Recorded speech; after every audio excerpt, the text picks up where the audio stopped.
বাংলাদেশের ভিতর বেশি মেহমান প্রিয় হলো সিলেটের মানুষ। মনে কিছু নিয়েন না, আপনারা যে মেহমান প্রিয় না তা কিন্তু না, কিন্তু সিলেটের মানুষটা একটু বেশি মেহমান প্রিয় এবং খুব ভদ্র এবং শরীফ। বলে হুজুর কারণ কি?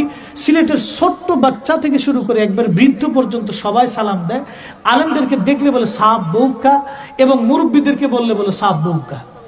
এরা কখনোই মুরব্বীদের সাথে বেয়াদবি করে না। সিলেটের প্রত্যেকটা যুবক বাচ্চা, এই আজকের মাহফিলে, সিলেটে যদি আজকে মাহফিলে থাকতাম তাহলে এই অর্ধেকটা থাকতো এই বাচ্চারা আর এই ছোট ছোট ছেলেরা। এটা সিলেটের মায়েরা করে,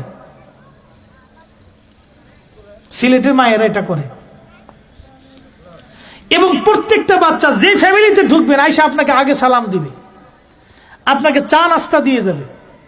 ওর ব্যবহার দেখলে আপনি মুগ্ধ হয়ে যাবেন। কেন জানেন?